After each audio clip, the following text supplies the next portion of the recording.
喝杯水。不用这么客气了。你以后啊，愿意的话，常来家里玩。谢谢。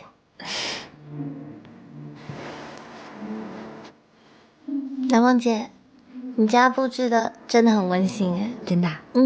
哎，我给你看，你看，我上次看到这个家里的装潢，我特别想，如果以后有孩子的话，我要把婴儿房装成这个样子，你觉得好看吗？很可爱啊。我去帮帮他，你一个人坐一下。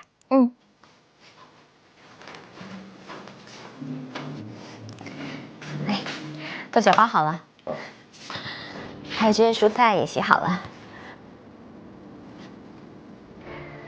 鸡翅就像上次那个样子吧，味道特别好，我想我女朋友一定会喜欢的。今天就麻烦你好好表现一下了。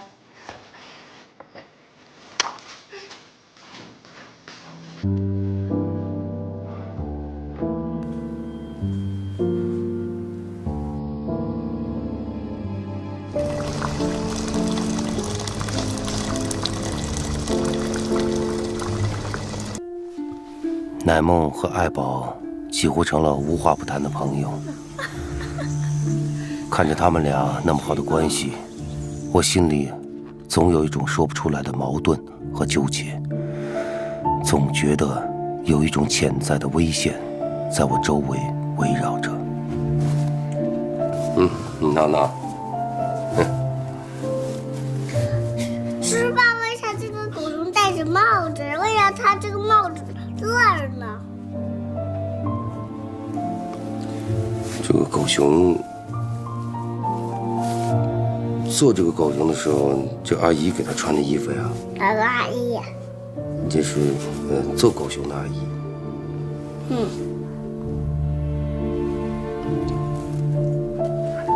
为啥它也穿着裤子啊？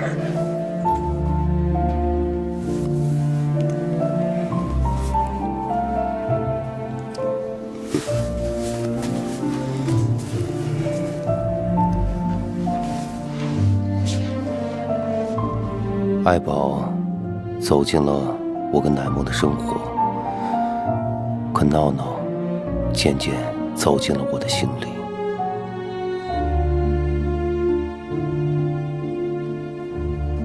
林总，上次那个红酒策划案，对方还没有给我们回信，您看接下来该怎么做呢？林总，有句话不知道当不当讲。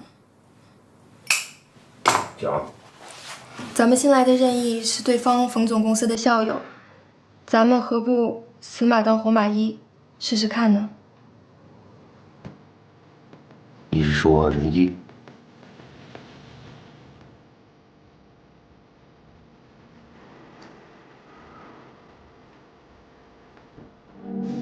来，饭来了啊！来，你。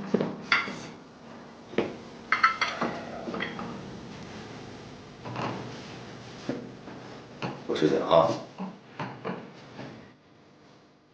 红酒这个案子呢，目前为止是我们公司最大的一个案子，也关系到我们公司今后的发展。这个案子大家已经做了很长时间了。今天呢，我把大家召集在一起，就想听听大家对这个案子有什么想法，可以畅所欲言，随便说说。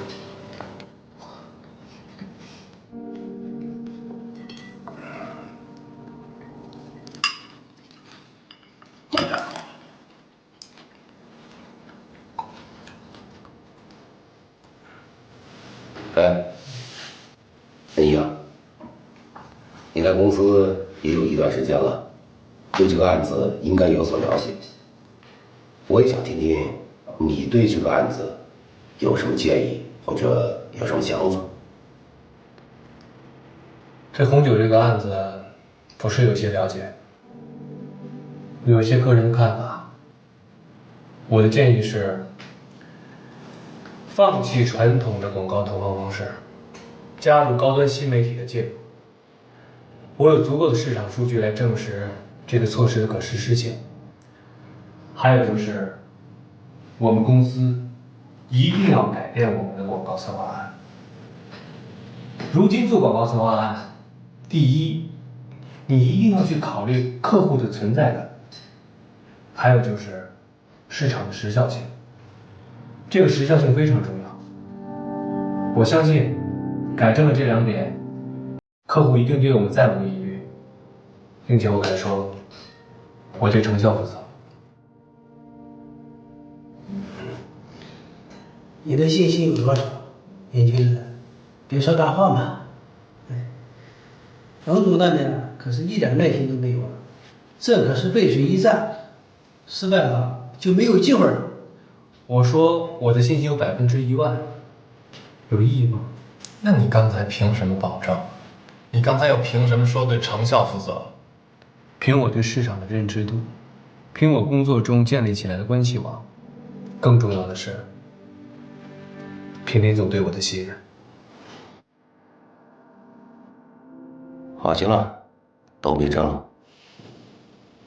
仁义说的非常好啊。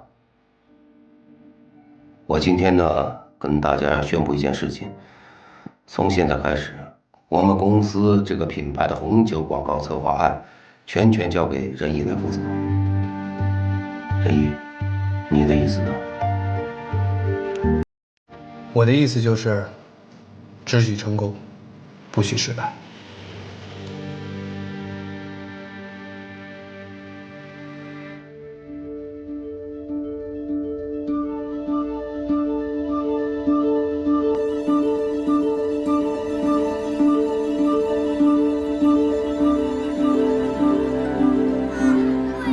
不好意思，我真的就只有今天有空而已。是，好，那么我晚点过去，谢谢。怎么啦？你等会儿还有事啊？听说有一个老中医，他医术很厉害，我去把脉。老中医啊？是啊，我也想去看，能不能带我一起？当然可以啊。聊什么呢？逸轩来了。逸轩，我刚刚跟爱宝说，我们俩想去看中医，今天能不能麻烦你带孩子？没问题。没问题。辛苦你了。那我们走吧。拜拜。来，拜拜。有问题打电话。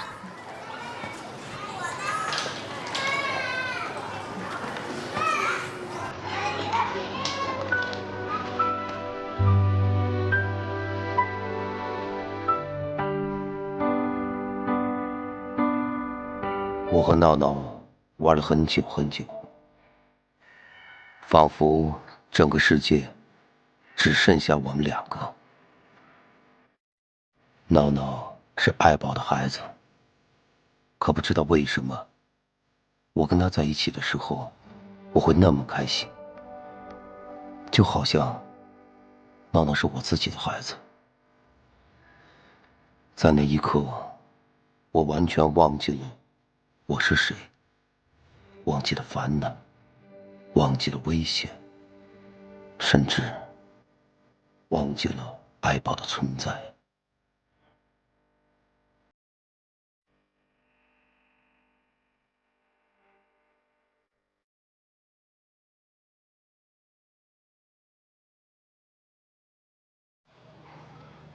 你看啊，林总，问你点事儿呗。说，那边那帅帅的男孩叫什么呀？他叫任毅，是我们公司新来的。怎么着，喜欢啊？还行吧，您就帮个忙呗。哎，我警告你啊，喜欢他没问题，但是记住，工作的时候不要打扰我的员工。知道啊，就那边加一个。任毅啊，任毅。哎，林总。怎么了，林总？你看一下啊，整体呢我觉得还不错，可是这方面可能要调整一下。对，我让他们呀上面加盏灯，把这字打亮。怎么样？我看见，就按你的办。那累不累？要不要喝果汁？来喝一口，喝一口吧。来，小心啊。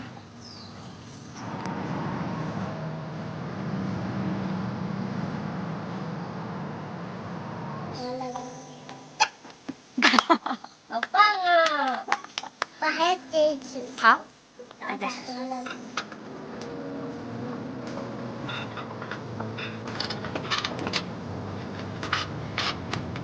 我能暂时以非秘书的身份跟您说几句吗？干嘛那么严肃啊？有什么话说？您今天是不是把仁义的电话给那个模特了？这已经不是我第一次看见你这么做了。你怎么能随随便便把别人的隐私透露出去呢？你怎么知道别人需要你的帮助？万一人家有人家的想法呢？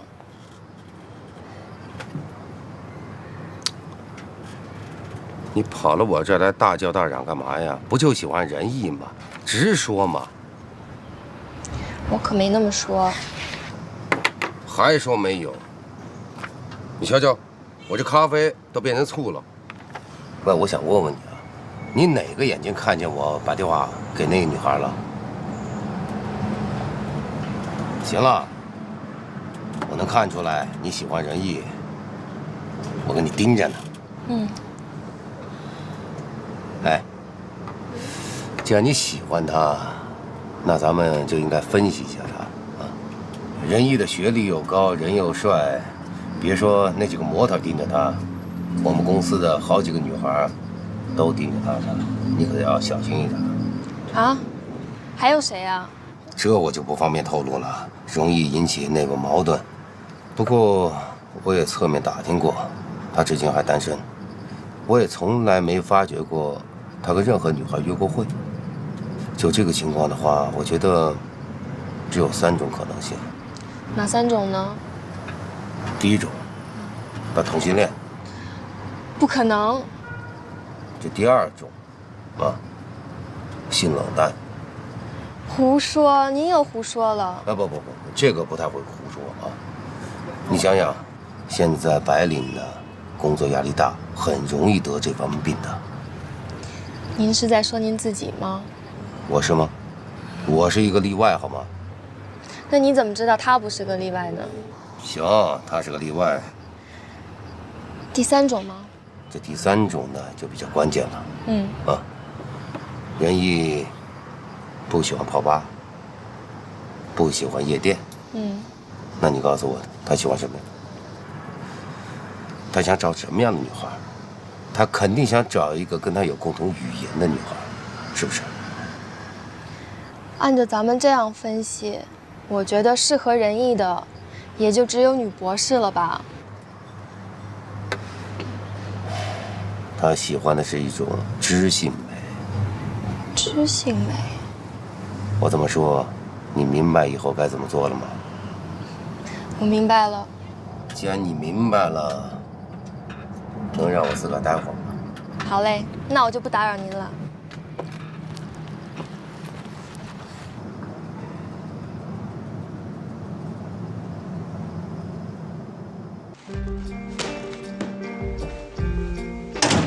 其实我不是爱宝的男朋友。你帮我演个戏有什么难的？爱宝怀孕是真的。爱宝她怀了我的孩子。其实爱宝她真的非常爱你，但是我就是不明白，为什么你们2个人要互相伤害。其实你没事的话，可以常来这里坐坐，孩子们有种治愈人心的力量。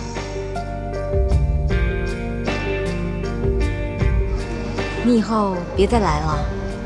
为什么呀？作为一个男人，在哪里跌倒，就该在哪里站起来啊！别看这公司又小又破又难看，这公司所有的一切都属于我。你这算是在跟我求婚吗？确实是因为身体上的问题导致不育。我真的很想要有个孩子。爸爸。你叫我什么呀？爸爸。这位是我先生林医生，这位是艾小姐。这些年你去哪了？我一直在找你，为什么一点消息都没有？你爱过我吗？你真的关心过我吗？今天的孩子还问起你来了，我听了真的是觉得怪心酸的。我可以为了他生孩子，我可以为了他把我们的孩子拿掉。今天我给你赢了一个儿子回来啊！什么意思啊？就是你为什么会放弃个大公司，来到我们这么一家小公司呢？如果他是真心想留下来，咱们有什么好紧张的呢？是该找一个合适自己的地方，一展抱负的时候了。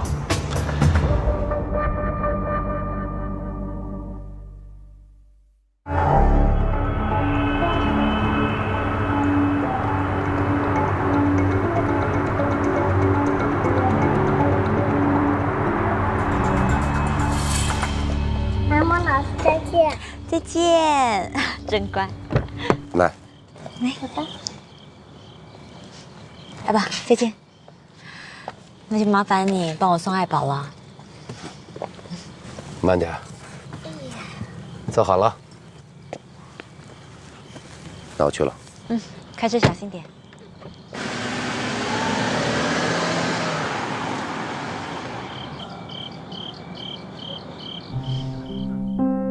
随着时间一天天的过去，随着爱宝和乃梦越来越近，这种危险的关系真的压得我喘不过气来。我一直想找个机会和爱宝好好的聊聊，可他总能想出各式各样的办法来回避掉。今天我终于有机会送爱宝回家，可以单独的跟他在一起。可是原本想说的一切，都好像被爱宝的沉默给屏蔽掉了。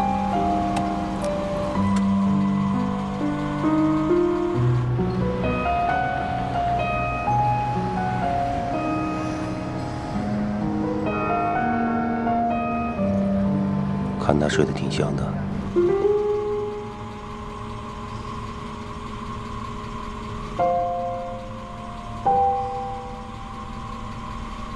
你跟乃梦好像关系挺好的。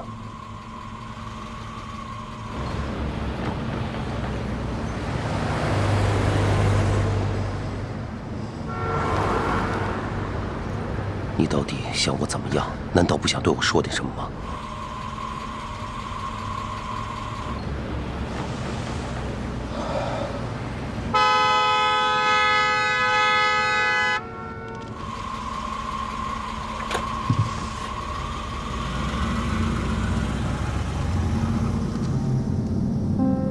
这3年来，我以为我能够忘掉和你有关的过去。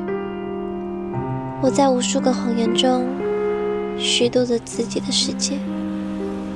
我放弃了我的过去，活着另外一个自己。你想过我的孤独吗？你想过我的无助吗？甚至，你想过我吗？我曾经以为你是我生活下去的全部意义。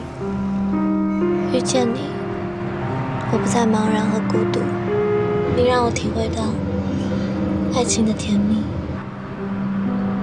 你也让我知道，我也能拥有真实而纯粹的爱情。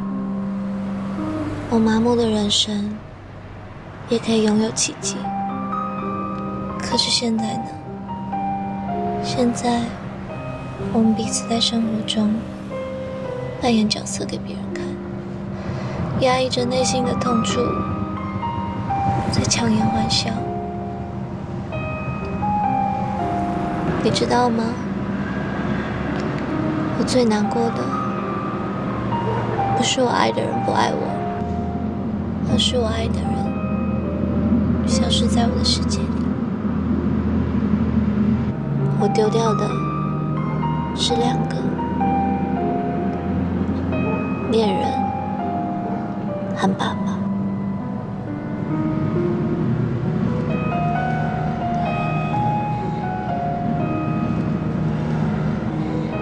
我能送你吗？不用了。别这样，爱宝。我能为你做点什么吗？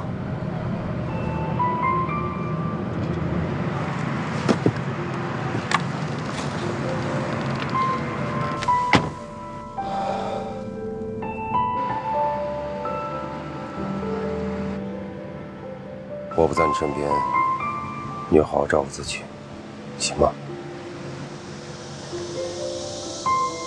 老爸，再见。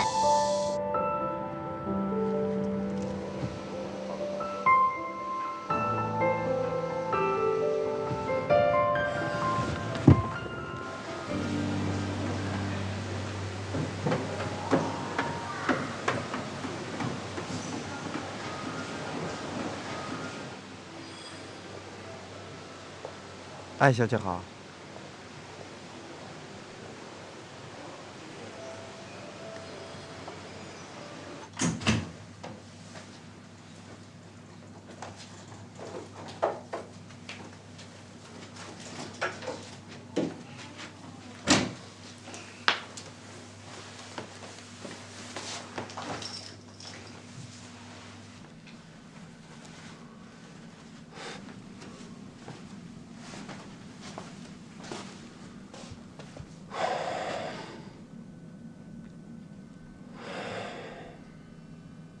你就住这儿？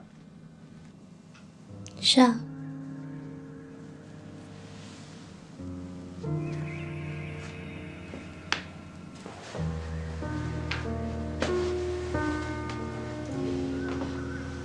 让孩子上床睡吧。不动他了，动他他会醒的。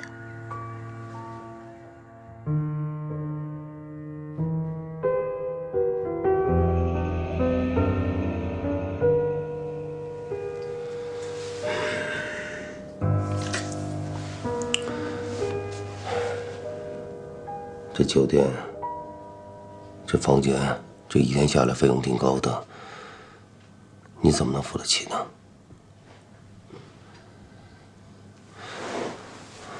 海宝，你能不能告诉我，你靠什么来抚养这孩子？我自有自己的办法。需要我帮你吗？我可以的。你是有老婆、有家庭的人，你管好自己就行了。咱们之间何必搞成这样呢？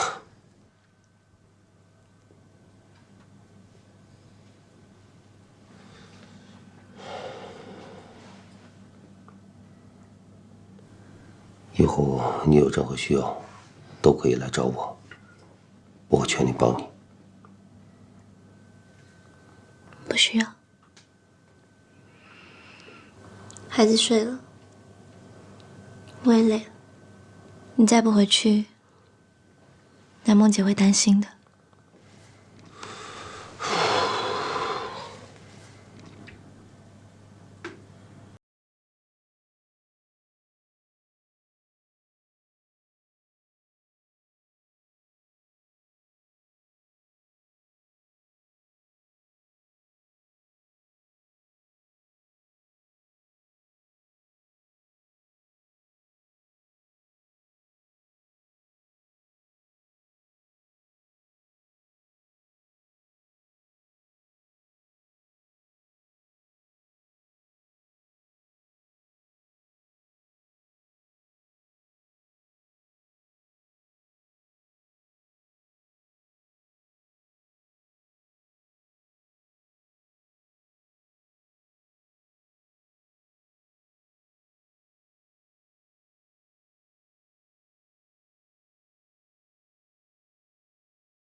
同学，来一下。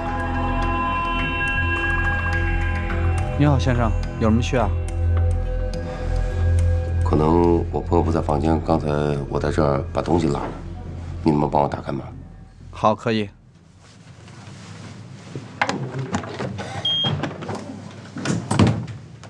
您请，先生。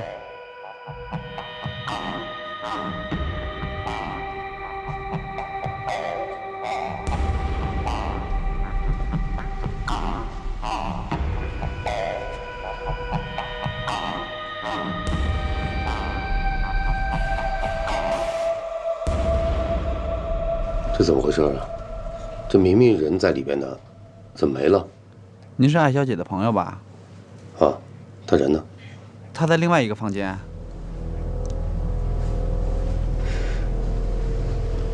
另外一个房间什么意思啊？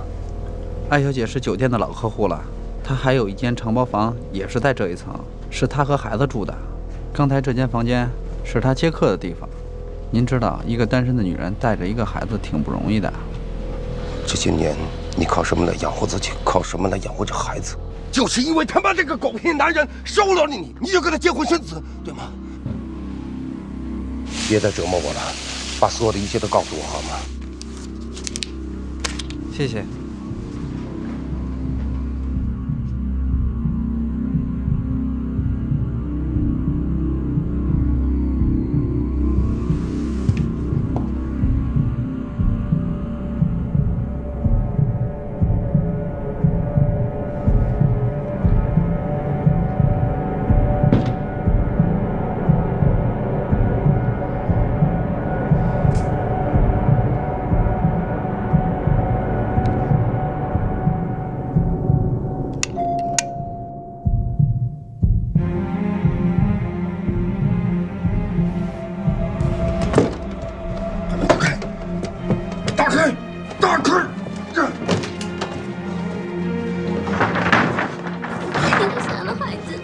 杀了孩子的。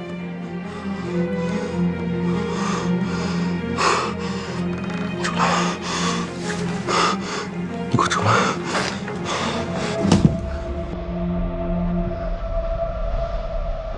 你都干点什么？说一下你干了什么？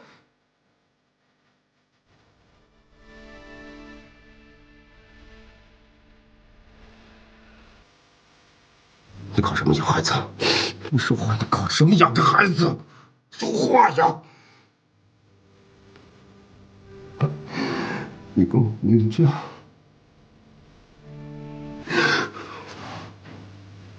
我是你爸，我可以养你，知道吗？我可以养你。